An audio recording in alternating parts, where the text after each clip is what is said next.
नमस्कार। अंतर्राष्ट्रीय खबरों के हमारे इस कार्यक्रम में आपका स्वागत है। इस बुलेटिन में हम आपको रूबरू करवाते हैं दुनिया भर की हलचल से। तो आइए शुरुआत करते हैं और सबसे पहले आपको दिखाते हैं अंतर्राष्ट्रीय सुर्खियां। हमास के साथ जारी संघर्ष के बीच इजरायली प्रधानमंत्री बेंयामिन नेतन्याहू ने अमेरिकी संसद को किया संबोधित। ईरान के खिलाफ बोला जोरदार हमला, सहयोग के लिए राष्ट्रपति बाइडेन का जताया आभार। इजरायली सेना ने दक्षिणी गाजा में कार्रवाई की तेज, हमास के कई आतंकियों को मार गिराने का किया दावा।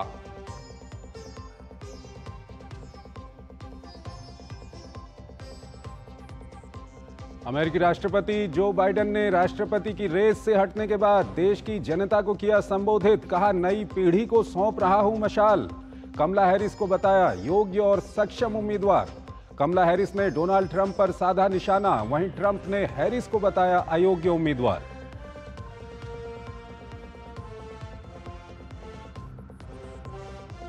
रूस और यूक्रेन के बीच नहीं थम रहा संघर्ष, दोनों पक्षों की ओर से एक दूसरे पर हमले जारी। क्रेमलिन ने यूक्रेन के साथ बातचीत पर जताई सहमति। वहीं यूक्रेन के राष्ट्रपति ज़ेलेंस्की ने एक बार फिर रूस के खिलाफ कड़ी कार्रवाई का किया आह्वान।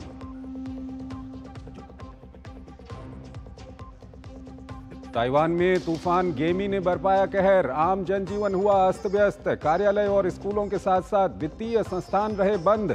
तूफान के कारण लगभग 5 लाख घरों की बिजली गुल। गेमी के कारण डूबा मालवाहक जहाज। अब चीनी समुद्र तट से टकराया तूफान।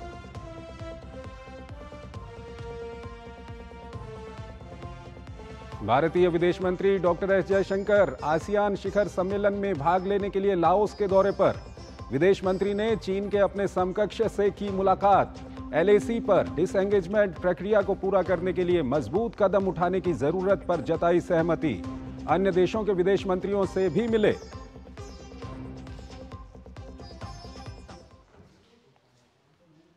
और आइए सबसे पहले आपको लिए चलते हैं एशिया की ओर।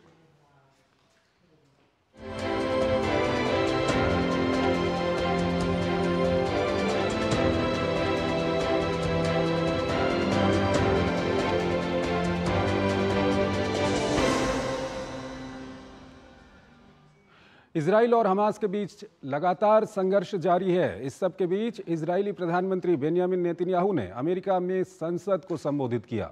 नेतन्याहू ने इजराइल के खिलाफ समूहों को फंडिंग और समर्थन देने के लिए ईरान की आलोचना की। नेतन्याहू का ज्यादातर रिपब्लिकन नेताओं ने जोरदार स्वागत किया, पर कांग्रेस के दर्जनों डेमोक्रेट नेता जानबूझकर वहां उपस्थित नहीं हुए। संबोधन के दौरान इजरायली प्रधानमंत्री को भारी विरोध का भी सामना करना पड़ा। ये रिपोर्ट देखिए। इजराइल हमास के बीच पिछले 9 महीनों से जारी संघर्ष के बीच इजरायली प्रधानमंत्री बेंजामिन नेतन्याहू ने अमेरिका के संसद को संबोधित करते हुए ईरान के खिलाफ जोरदार हमला बोला। नेतन्याहू ने इजराइल के खिलाफ समूहों को फंडिंग और समर्थन देने के लिए ईरान की आलोचना की।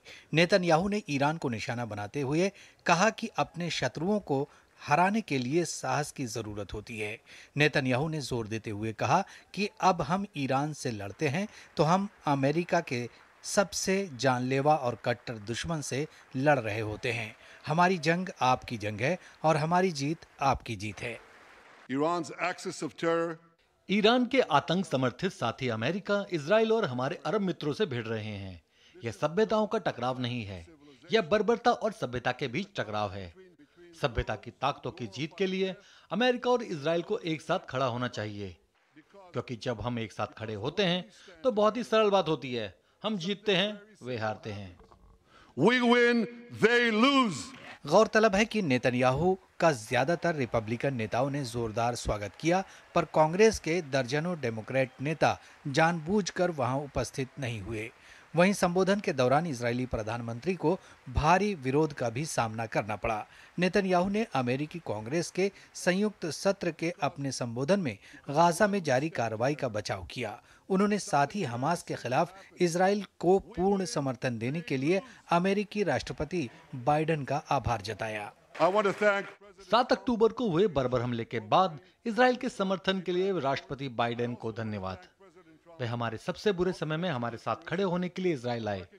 एक ऐसी यात्रा जिसे कभी नहीं भुलाया जा सकेगा। बंधकों की सुरक्षित रिहाई के लिए हमास के खिलाफ गाजा में हमारी कार्रवाई जारी है। American embassy there. दूसरी तरफ हमास ने इजरायली पीएम नेतन्याहू के संबोधन को सरासर झूठ बताया और उन पर संघर्ष को समाप्त करने के प्रयासों को विफल करने का आरोप लगाया। इस बीच इजरायली सेना गुरुवार को दक्षिणी गाजा के खान यूनुस के पूर्वी हिस्से में कुछ कस्बों में और आगे बढ़ गई है। हाल के दिनों में लड़ाई पूर्वी कस्बों बानी सुएला, अल जन्ना और अल करारा के इर्द गिर्द केंद्रित रही है। इसके अलावा मिस्र की सीमा के पास रफा के कई इलाकों में इजरायली बमबारी तेज हो गई है। आईडीएफ ने दावा किया है कि खान यूनुस में हमास के दर्जनों आतंकवादियों को मार गिराने के साथ साथ लगभग 50 सैन्य बुनियादी ढांचे को तबाह कर दिया गया है। दूसरी तरफ हमास दक्षिणी गाजा में इजरायली बख्तरबंद वाहनों को निशाना बना रहा है। इजरायली सेना ने कहा है कि उसे 5 बंधकों के शव बरामद हुए हैं जो 7 अक्टूबर से गाजा में बंधक थे। इनमें एक टीचर और अन्य 4 बंधकों में 2 रिजर्व सैनिक और 2 भर्ती सैनिक थे। उधर इजराइल के राष्ट्रपति इसहाक हर्जोग ने गुरुवार को रोम में इटली की प्रधानमंत्री जॉर्जिया मेलोनी और राष्ट्रपति सर्जियो मटेरेला से मुलाकात की। इस मौके पर इटली की पीएम मेलोनी ने आतंकी संगठन हमास से बंधकों की जल्द से जल्द रिहाई का आह्वान किया। वहीं ऑस्ट्रेलियाई सरकार ने गुरुवार को वेस्ट बैंक में रहने वालों के खिलाफ हिंसा में शामिल कुछ इजरायलियों पर प्रतिबंधों की घोषणा की है।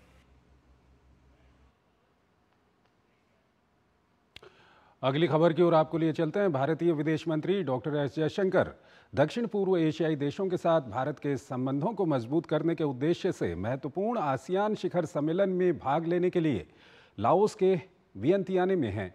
डॉक्टर एस जयशंकर ने वियंतियाने में चीन के विदेश मंत्री वांग यी से मुलाकात की। इस मौके पर दोनों नेताओं ने द्विपक्षीय संबंधों की प्रगति पर चर्चा की। इसके अलावा एलएसी की स्थिति पर भी चर्चा हुई। दोनों नेताओं ने डिसएंगेजमेंट प्रक्रिया को पूरा करने की जरूरत पर भी बल दिया। विदेश मंत्री डॉक्टर एस जयशंकर ने एलएसी और पिछले समझौतों का पूरा सम्मान सुनिश्चित करने पर जोर दिया। इस मौके पर उन्होंने कहा कि हमारे संबंधों को स्थिर करना हमारे आपसी हित में है। तो विदेश मंत्री डॉक्टर एस जयशंकर आसियान शिखर सम्मेलन में भाग लेने के लिए लाओस के वियंतियाने में हैं।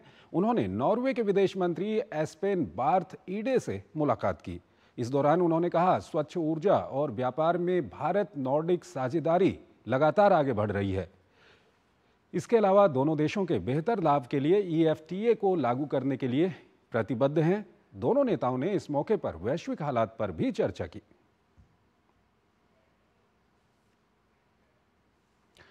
तो अपने लाओस दौरे के दौरान विदेश मंत्री एस जयशंकर ने कई अन्य नेताओं से भी मुलाकात की। उन्होंने विभिन्न देशों के विदेश मंत्रियों से भी मुलाकात की है। आइए आपको बताते हैं। उन्होंने कंबोडिया के उप प्रधानमंत्री और विदेश मंत्री सोक चेंडा सोफिया से भी मुलाकात की और जानकारी सोशल मीडिया प्लेटफॉर्म एक्स पर साझा करते हुए लिखा, कंबोडिया के उप प्रधानमंत्री एवं विदेश मंत्री सोक चेंडा सोफिया से मिलकर खुशी हुई। हवाई संपर्क, रक्षा और विरासत संरक्षण सहित हमारे द्विपक्षीय संबंधों में हुई प्रगति पर चर्चा की। इसे और आगे बढ़ाने की उम्मीद है।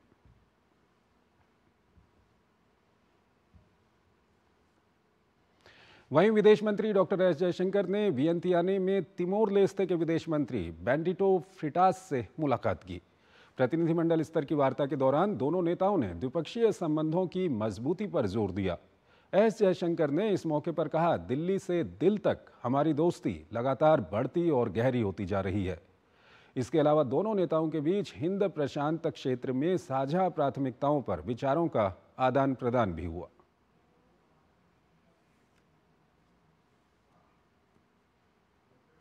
तो विदेश मंत्री एस जयशंकर लाओस की 3 दिवसीय यात्रा पर हैं। इस दौरान उन्होंने विभिन्न देशों के विदेश मंत्रियों से मुलाकात की है, जो हम आपको बता रहे हैं।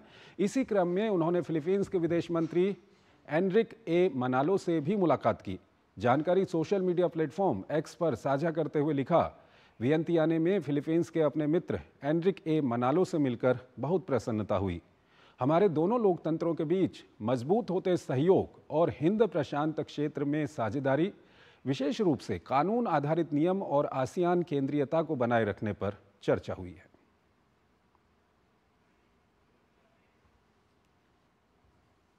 वहीं भारतीय विदेश मंत्रालय ने एक प्रेस कॉन्फ्रेंस की। विदेश मंत्रालय के प्रवक्ता रणधीर जायसवाल ने बताया कि बांग्लादेश में आरक्षण मुद्दे को लेकर जारी हिंसा के बीच भारत सरकार 6,700 भारतीय छात्रों को सुरक्षित स्वदेश वापस लाई है। We have had over 6,700 Indian students who've come back from Bangladesh. We've received excellent cooperation from the Bangladeshi government. Our High Commission has arranged for their safe and secure travel to the border crossing points or to the airport, as the case may be. They also have several helplines. Both our High Commission and our Assistant High Commissions, they are operating 24/7 helplines.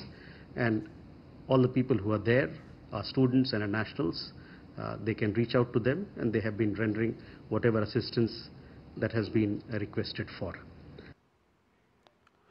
वहीं Canada द्वारा प्रधानमंत्री Justin Trudeau और अन्य नेताओं को online धमकी देने के लिए 2 व्यक्तियों पर आरोप लगाए जाने की खबरों पर विदेश मंत्रालय के प्रवक्ता रणधीर जायसवाल ने कहा, कनाडा को भारत विरोधी तत्वों के खिलाफ कार्रवाई करनी चाहिए, जिन्होंने बार बार भारतीय नेताओं, संस्थानों, एयरलाइनों और राजनयिकों को हिंसा के द्वारा धमकाने का प्रयास किया है।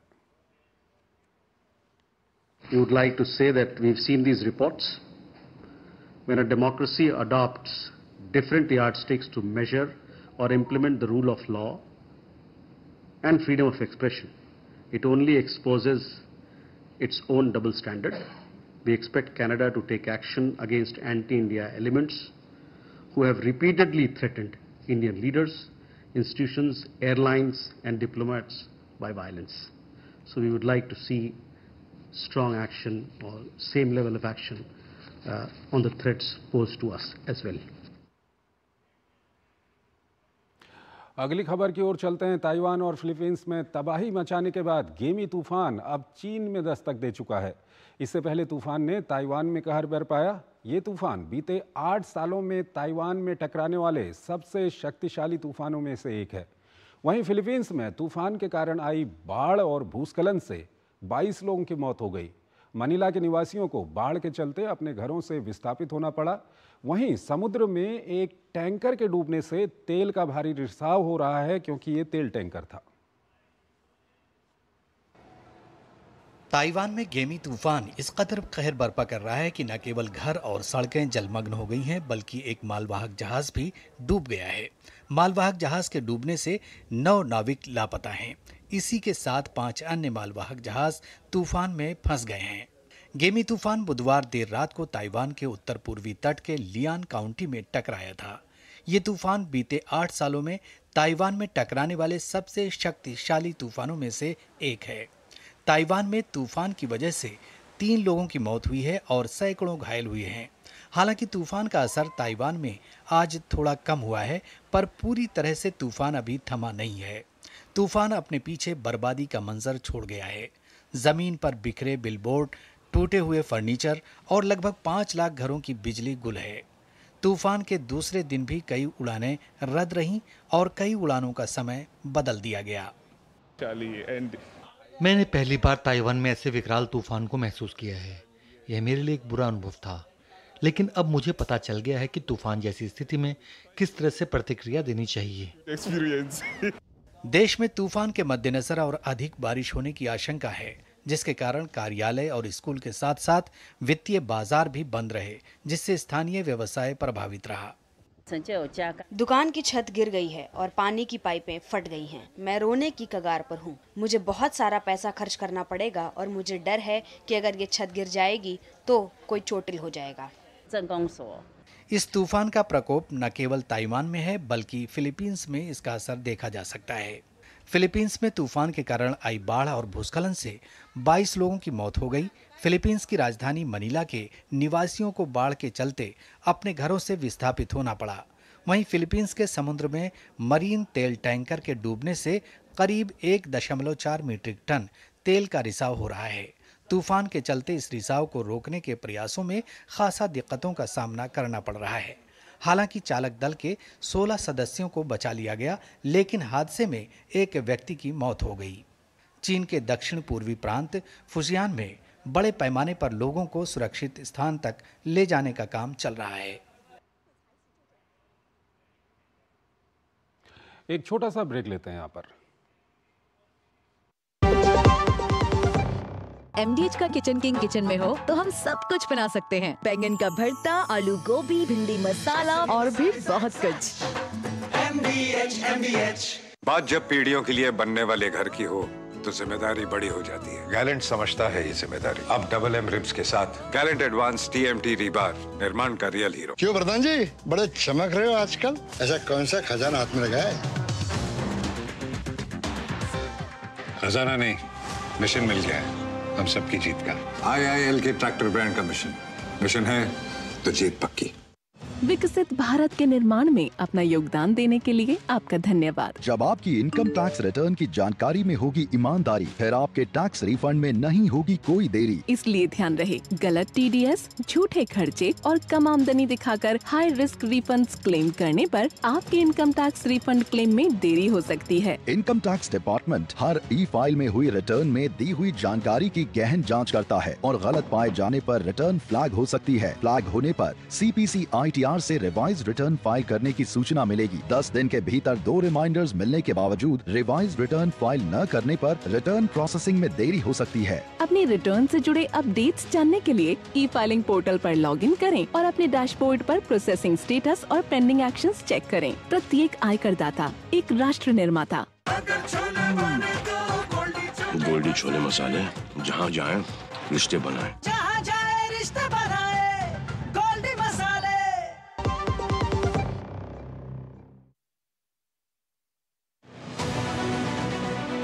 कारगिल की विजय के 25 साल पर प्रधानमंत्री नरेंद्र मोदी जाएंगे कारगिल। कारगिल युद्ध स्मारक का करेंगे दौरा। युद्ध स्मारक पर शहीद वीरों को देंगे श्रद्धांजलि। देखिए कारगिल के शहीदों को श्रद्धांजलि पर कारगिल से हर खबर हमारे साथ। कारगिल विजय 25 साल, सुबह 9 बजे से सिर्फ DD न्यूज पर। स्वागत है आपका ब्रेक के बाद और आइए अब आपको दिखाते हैं अमेरिकाना।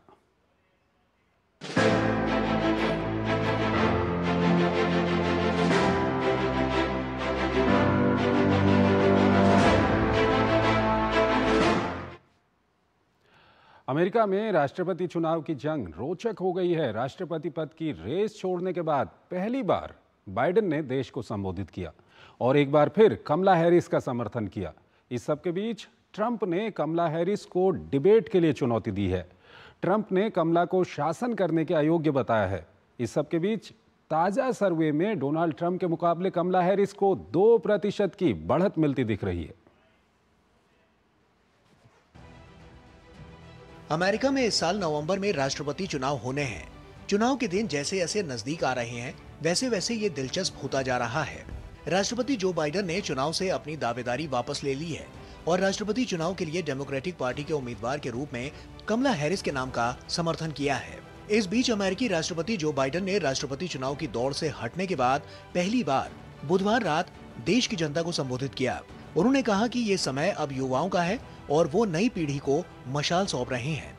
जो बाइडेन ने साथ ही कहा कि मैं इस पद का सम्मान करता हूं, लेकिन मैं अपने देश से ज्यादा प्यार करता हूं। मैं इस पद का सम्मान करता हूं, लेकिन मैं अपने देश से ज्यादा प्यार करता हूं। आपके राष्ट्रपति के रूप में सेवा करना मेरे लिए गौरव का क्षण रहा है, लेकिन लोकतंत्र की रक्षा दांव पर है, जो किसी भी पद से अधिक महत्वपूर्ण है।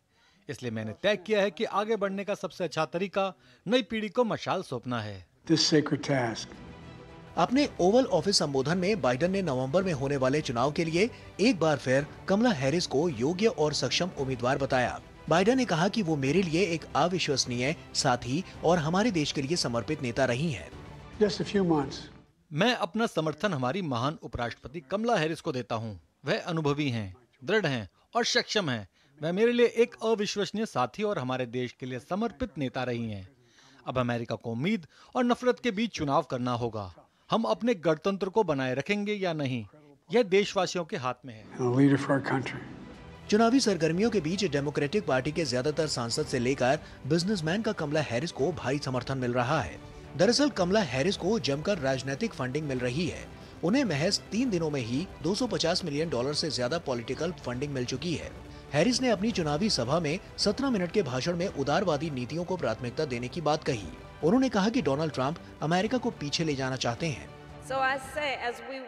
जब हम एक उज्जवल भविष्य बनाने और अपने देश को आगे बढ़ाने के लिए काम करते हैं, तो हमें ऐसे लोगों से सावधान रहना चाहिए जो देश के साथ हमें भी पीछे ले जाने की कोशिश कर रहे हैं। आपने उनका एजेंडा देखा होगा, जिससे साफ पता चलता है कि वो अमेरिका को एक अंधेरे अतीत में वापस ले जाना चाहते हैं। 900 pages of it. दूसरी तरफ राष्ट्रपति पद के रिपब्लिकन उम्मीदवार डोनाल्ड ट्रंप हैरिस को हराने की अपनी क्षमता पर विश्वास जताया है।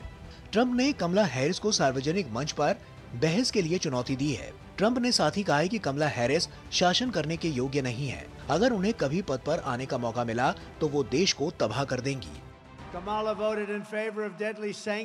अब हमारे पास हराने के लिए झूठ बोलने वाली कमला हैरिस है। उन्हें इतिहास में सबसे खराब उपराष्ट्रपति का दर्जा दिया गया है। उस पर कभी भी भरोसा नहीं किया जा सकता। जो बाइडेन की तरह ही कमला हैरिस भी नेतृत्व करने के लिए अयोग्य है। वह 1 साल में हमारे देश को नष्ट कर देगी। इस बीच राष्ट्रपति चुनाव को लेकर रजिस्टर्ड वोटर्स के बीच हुए ताजा सर्वे में डोनाल्ड ट्रंप के मुकाबले कमला हैरिस को 2% की बढ़त मिलती दिख रही है। कमला हैरिस को 44% समर्थन मिलता दिख रहा है, जबकि रिपब्लिकन उम्मीदवार डोनाल्ड ट्रंप को 42% लोगों ने समर्थन किया है। और चलिए अब चलते हैं यूरोप की ओर।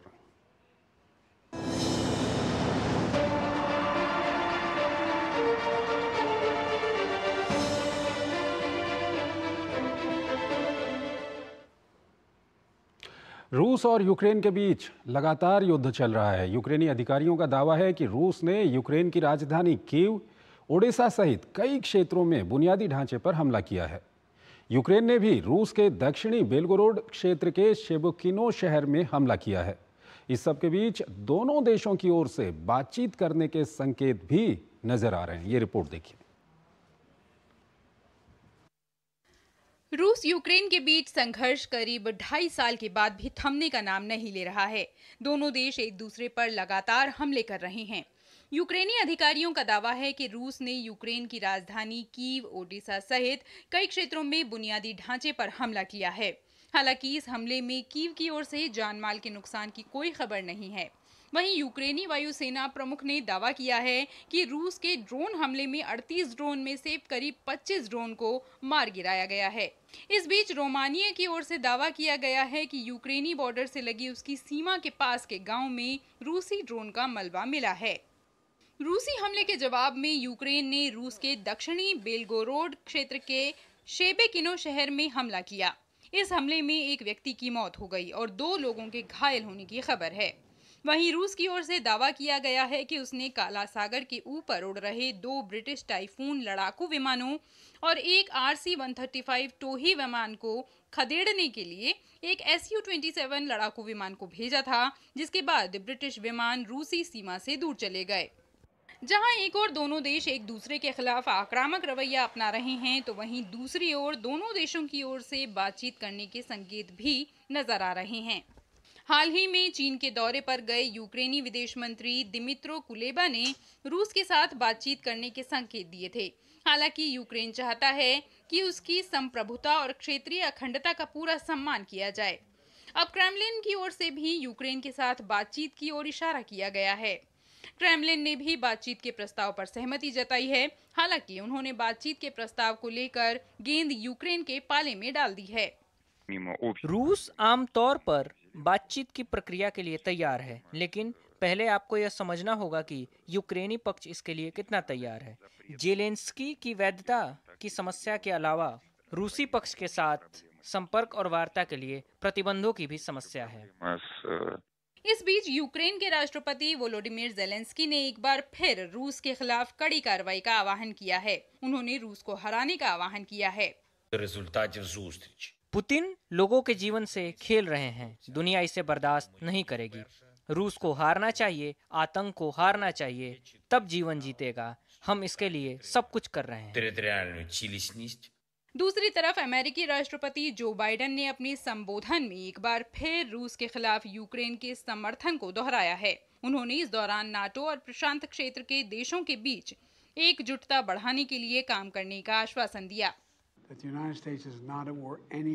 हम पुतिन को यूक्रेन पर कब्जा करने से रोकने और यूक्रेन को अधिक नुकसान पहुंचाने से रोकने के लिए अपने गठबंधन को एकजुट करते रहेंगे। हम नाटो को और अधिक मजबूत बनाए रखेंगे। मैं नाटो को इतिहास में किसी भी समय की तुलना में सबसे अधिक शक्तिशाली और एकजुट बनाऊंगा। संघर्ष के दौरान यूक्रेनी खेमे के लिए एक अच्छी खबर सामने आई है। नीदरलैंड्स और डेनमार्क यूक्रेन को 14 लेपर्ड 2 टैंक देने के लिए तैयार हैं। दोनों देशों ने पिछले साल अप्रैल में कहा था कि वे किसी तीसरे पक्ष से टैंक खरीदेंगे और फिर उन्हें यूक्रेन की मदद के लिए देंगे।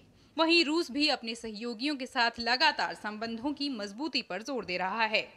इसी कड़ी में रूसी राष्ट्रपति व्लादिमीर पुतिन और बेलारूसी राष्ट्रपति अलेक्जेंडर लुकाशेंको ने मुलाकात की। वहीं एक अन्य घटनाक्रम में रूस और चीन के सैन्य विमानों ने वार्षिक सैन्य भागीदारी योजना के तहत गुरुवार को बेरिंग सागर के ऊपर संयुक्त हवाई अभ्यास किया। और आइए अब आपको दिखाते हैं अफ्रीका नामा।